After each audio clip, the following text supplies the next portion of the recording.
Assalamualaikum dan salam sejahtera. Saya Nazri Kahar. Ini agenda awani menjelang Malaysia memilih.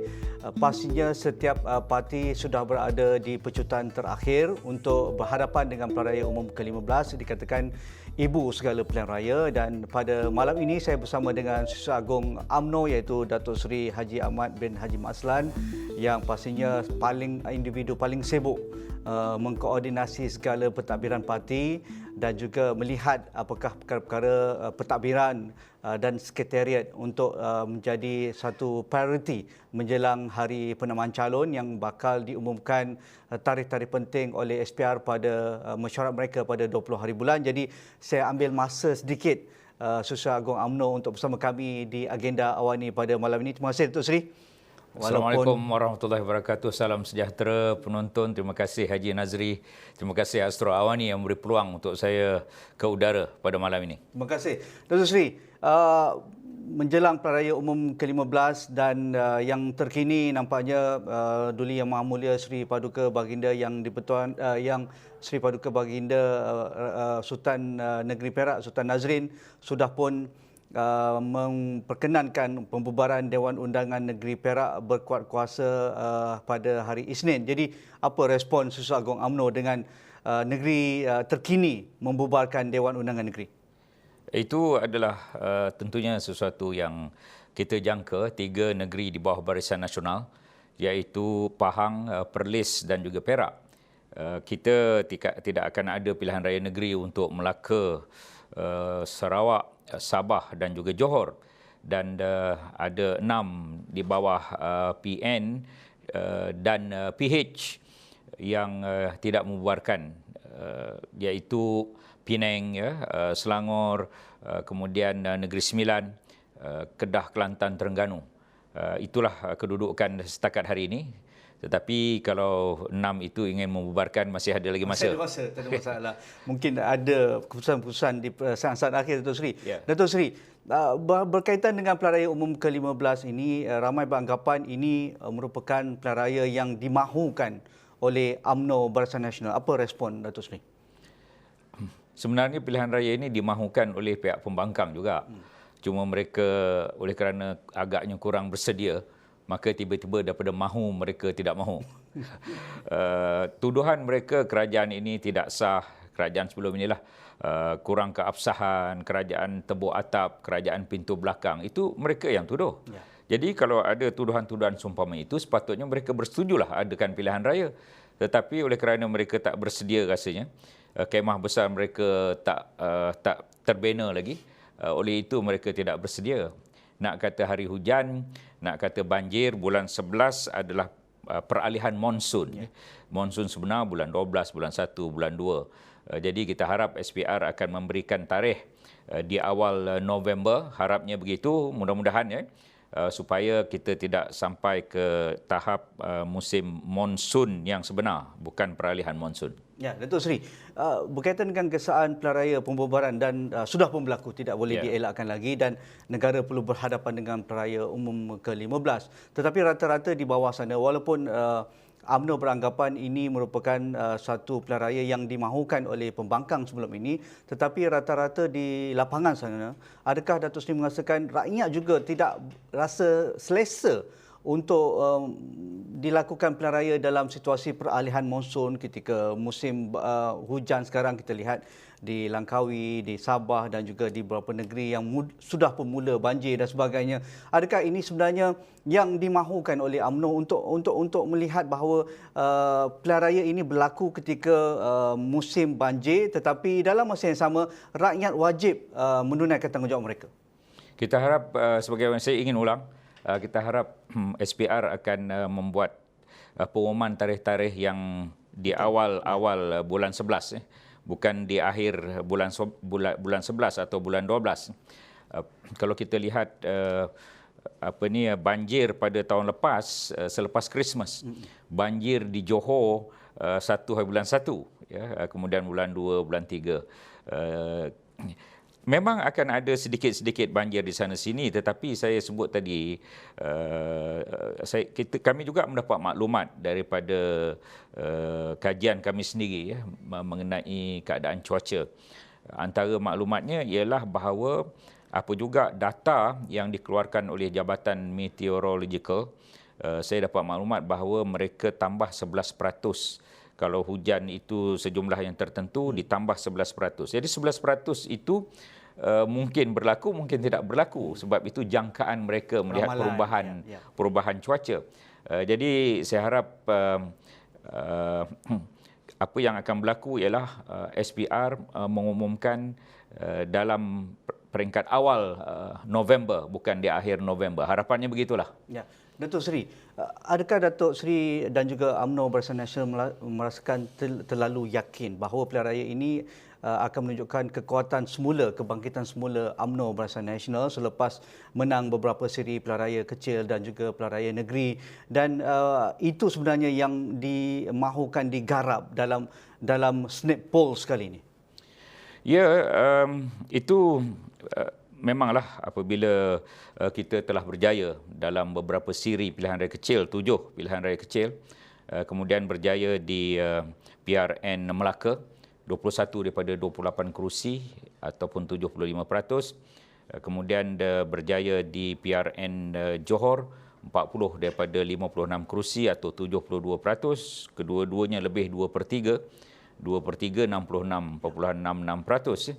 Jadi apabila menang lebih daripada 2/3 di dua negeri itu, tentulah memberikan keyakinan pada kami, dan 7 pilihan raya kecil itu memberikan keyakinan pada kami. PRN Sabah daripada seorang sahaja adun UMNO BN, mula-mula 29, lepas itu 28 melompat. Jadi tinggal seorang. Kemudian dalam PRN Negeri Sabah kami dapat 14 kerusi, tambah 2 adun dilantik, dapat 16 adun daripada cuma 1 adun. Itu satu peningkatan. Dan kalau kita lihat rakan karib Barisan Nasional, bekas komponen Barisan Nasional, iaitu Gabungan Parti Sarawak, cukup hebat kejayaannya, 76 daripada 82 kerusi ataupun 92%. Semuanya itu memberikan keyakinan kepada Barisan Nasional untuk mengadakan pilihan raya dan menghadapi PRU 15 ini. Adakah keyakinan ini sesuatu yang perlu dipertahankan, dan adakah Datuk Seri melihat, UMNO melihat rasa kegundahan, gusaran dan juga sedikit kekecewaan rakyat berkaitan dengan berlakunya pilihan raya ketika banjir dan keadaan ekonomi sekarang, dan beberapa skandal yang terakhir berkaitan dengan kontrak-kontrak kerajaan terutamanya MINDEF dan sebagainya? Adakah itu juga UMNO mengambil kira? Banjir, mana ada kawasan banjir lagi? Banjir kilat adalah, banjir kilat. Lepas itu ada air pasang besar dan kemudian air tak boleh keluar, adalah sedikit. Tetapi masa yang diambil banjir itu yang cukup sehari dua sahaja. Apabila air pasang besar itu telah surut, air keluar, dah tak ada lagi banjir. Itu satu fenomena. Bulan 11 akan ada 2 kali air pasang besar, dan kemungkinan adalah banjir yang seumpama itu juga. Ini maksud saya, banjir semacam tahun 2014 di Kelantan mana ada lagi, banjir macam tahun lepas di Selangor mana ada lagi. Itu kerja Allah SWT, banjir atau tidak. Tapi kebiasaannya apabila kita melihat trend banjir-banjir besar, dia bukan lepas setahun, tahun depan ada lagi, tahun depan ada lagi. Tidak, banjir-banjir besar ini masanya mengambil masa yang beberapa tahun ada sekali banjir besar. Jadi pada pandangan dan ramalan kami, tahun ini mudah-mudahan janganlah ada banjir besar pada bulan 11 atau awal bulan 11. Jadi ini satu naratif yang selalu diulang-ulang oleh banyak stesen TV mengenai banjir ini, dan oleh pembangkang juga. Ini kerja Allah SWT. Kita merancang, Allah SWT merancang, tetapi kita berharap dan kita berdoa ketika masa pilihan raya nanti tidak adalah banjir besar. Banjir satu lagi, ini dia bukan berlaku seluruh negara. Kita ada 222 parlimen. Banjir tidak berlaku di 222 parlimen serentak. Tidak berlaku begitu. Ada beberapa parlimen sahaja yang terlibat, yang selalu terlibat, berulang kali terlibat. Ini yang berlaku. Kita pun dah faham sangat tentang perkara ini. Jadi naratif banjir ini ialah kita cuba elakkan dengan berharap SPR akan mengadakannya mudah-mudahan pada pertengahan November atau awal November. Okey. Berkaitan dengan peratusan keluar mengundi, ini juga game changer, kerana bermula dengan pilihan raya negeri Johor, undi 18 dan pendaftaran undi automatik dilaksanakan, digazetkan.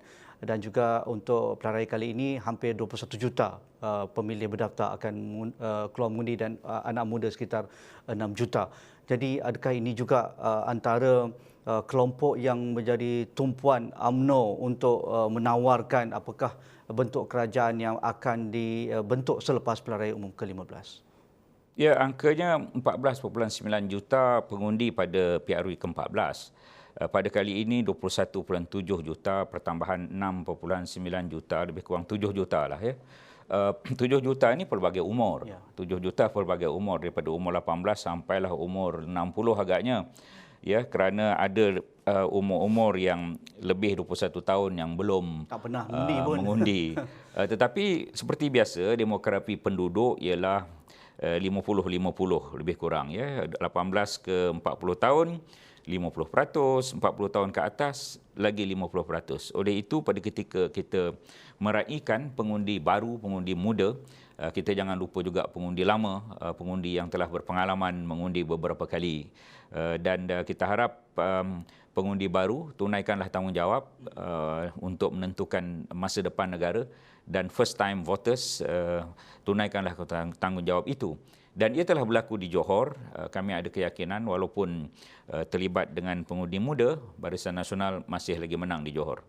Adakah tumpuan fokus UMNO Barisan Nasional kepada pengundi teras ataupun pengundi yang tegar kepada UMNO Barisan Nasional, dan itu dimaksimumkan kalau boleh dibawa keluar semuanya pada pilihan raya umum ke-15 apa yang berlaku di Melaka dan di Johor.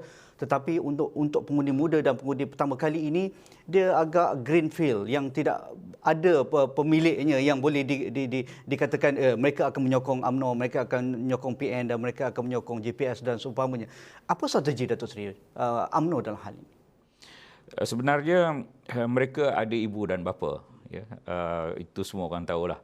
Pengundi muda ni ada ibu dan bapa. Jadi ibu dan bapa kepada mereka ini yang menyokong Barisan Nasional, kita harapkan mereka akan memujuk anak dan cucu mereka dan menantu mereka untuk mengundi. Macam saya sendiri, saya ada anak, saya ada menantu, ya.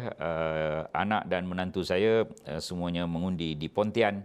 Tentulah saya memujuk untuk mereka menyokong calon Barisan Nasional, dan kita harap orang-orang UMNO akan memujuk anak menantu mereka, kalau yang berumur tu, yang cucu umur 18 tahun agaknya, ya, pujuklah mereka untuk mengundi Barisan Nasional.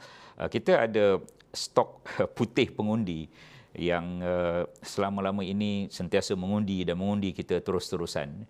Kita berharap mereka akan terus keluar mengundi dan mereka memujuk generasi baru ini, first time voters ini, untuk mengundi Barisan Nasional. Kalau kita lihat pertusan keluar mengundi pada pilihan raya umum ke-14 sekitar 82% lebih, antara yang tertinggi dalam sejarah pilihan raya umum yang berlaku di negara kita.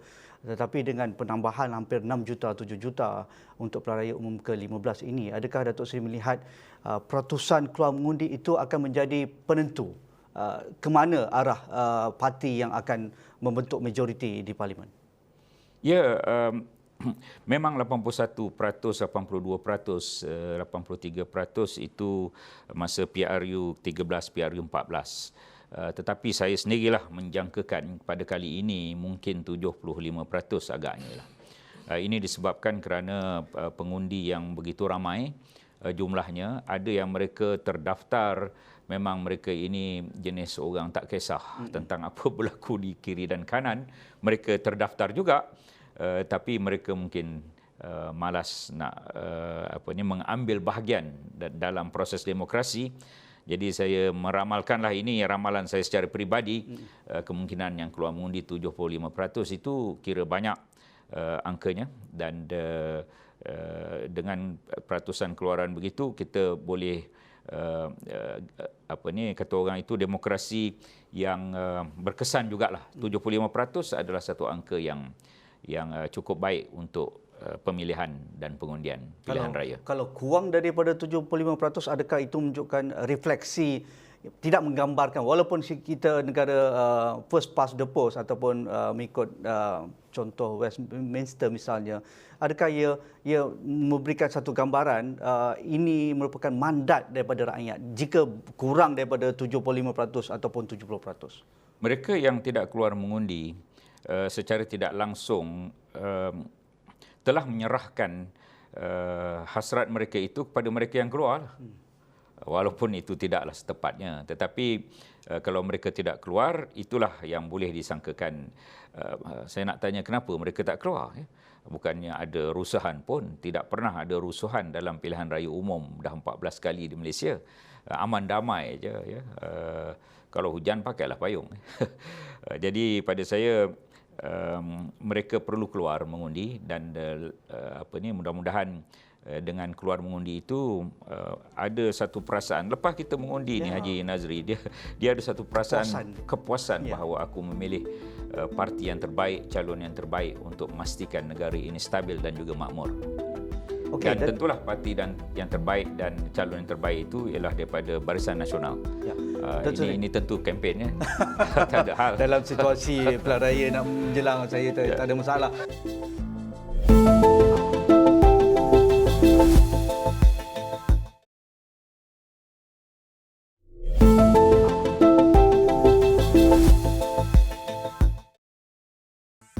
Okey, Datuk Seri, untuk menarik anak muda keluar mengundi, bagi UMNO Barisan Nasional, apa strategi yang diguna pakai?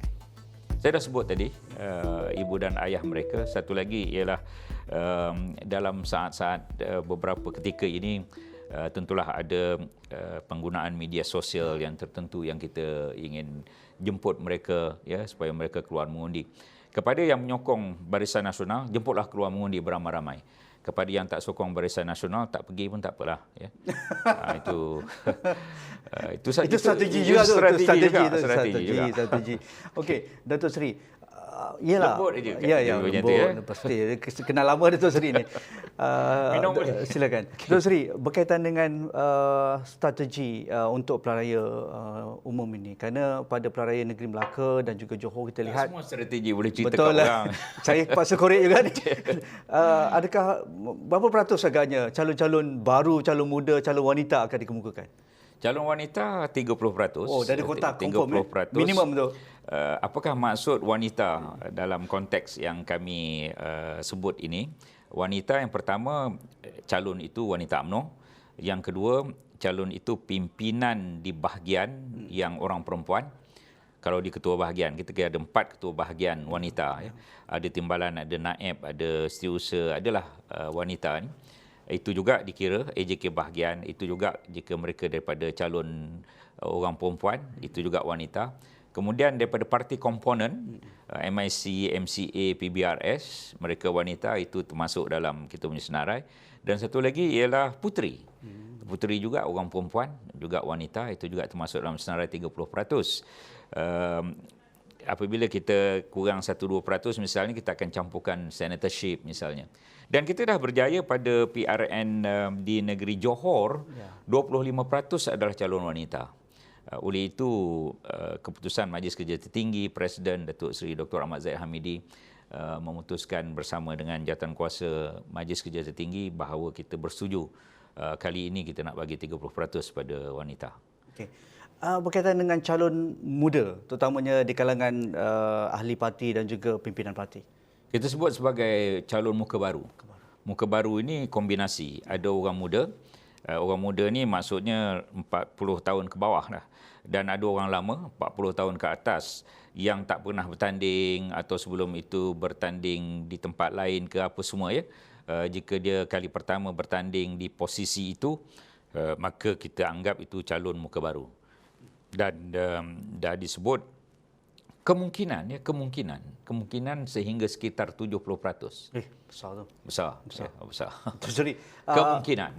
Okey, kita tunggu sampai yang wanita tadi dah confirm lah. Kita minta supaya 30%. dikonfirm 30%. Kerjasama politik ini menjadi titik bengik koalisi parti politik menjelang pilihan raya umum ke-15. Adakah Barisan Nasional masih tetap mengatakan bahawa akan bergerak solo dengan rakan-rakan Barisan Nasional dan tidak akan ada koalisi ataupun rakan baru menjelang hari mengundi? Setakat ini kami bergerak atas 4 parti dan 10 dan 6 Friends of BN. Ya. Setakat ini ada 10 lah entiti parti politik. Nak sebut solo tu, masuk solo tu 10 ni. Di dalam satu komponen Barisan Nasional tu ada 10 komponen parti.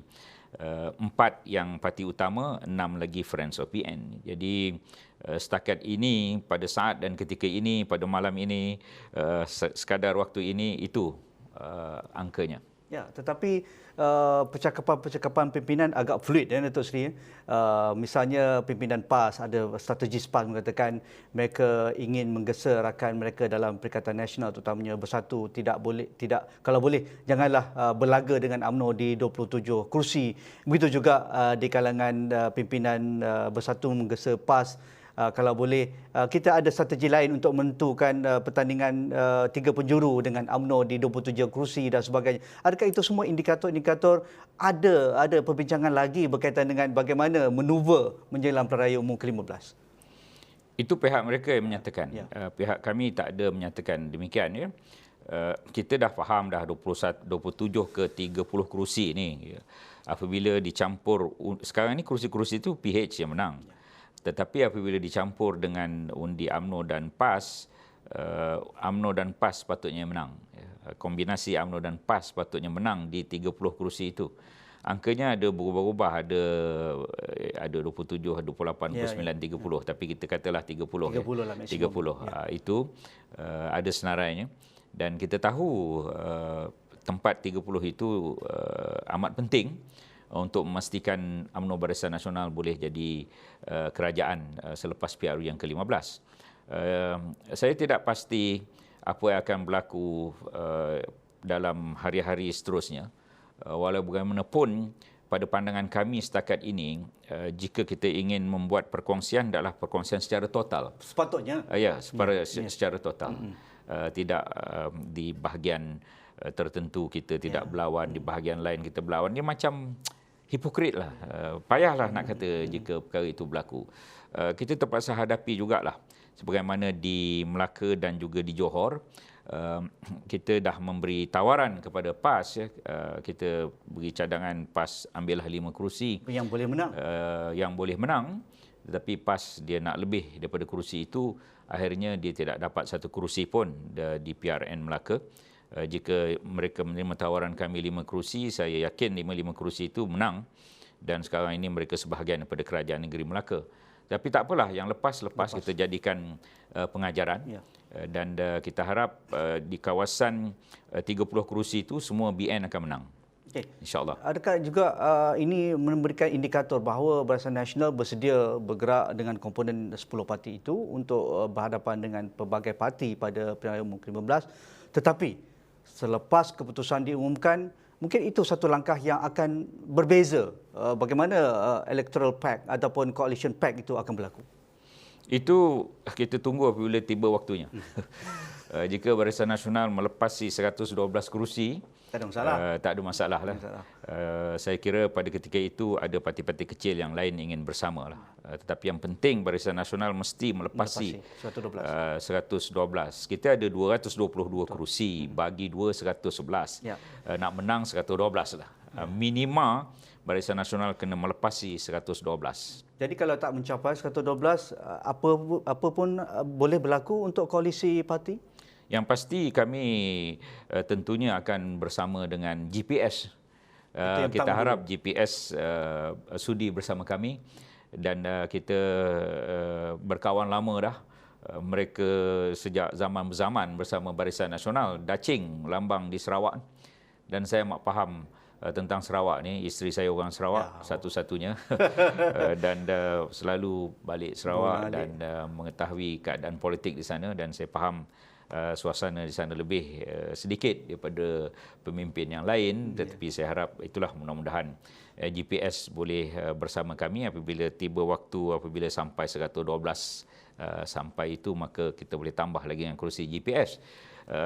GPS saya kira daripada maklumat mereka ada keyakinan untuk menang 25 daripada 31. kerusi yang ada di Sarawak. Mudah-mudahan kita doakan. Keyakinan itu sentiasa dipaparkan ataupun ditonjolkan oleh pimpinan Barisan Nasional. Terima kasih Yang Berhormat Datuk Seri Haji Ahmad bin Haji Maslan, Susur Agong UMNO. Terima kasih. Dah habis dah. Kerana masa tidak mengizinkan. Okey, silakan. Terakhir sekali Datuk Seri. Pantun ni pantun baru ya. Naik perahu, buah diambil, buah dokong, buah durian. Jika mahu kerajaan stabil, ayuh sokong calon barisan. Okey. Terima kasih sekali lagi. Saya tak perlu jawab kot. Penonton tak perlu. Biar penonton yang menjawab. Datuk Seri Haji Ahmad bin Haji Maslan, Susur Agong UMNO dan juga Ahli Majlis Kerja Tertinggi UMNO. Tagline kami Haji Nazari itu dia. Haji Nazri, bahawa kita inginkan kestabilan, kita inginkan kemakmuran. Kita tidak mahu satu penggal 3 orang Perdana Menteri, 3 orang Menteri Besar. Kita nak satu penggal itu adalah penggal yang betul-betul stabil dan betul-betul kursinya mencukupi bagi memastikan segalanya mudah untuk rakyat dan berjalan lancar dari segi ekonomi, politik dan negara kita. Ya. Sekian saja bersama saya Nazri Kahar dalam agenda Awani Malaysia Memilih. Assalamualaikum, kita jumpa lagi.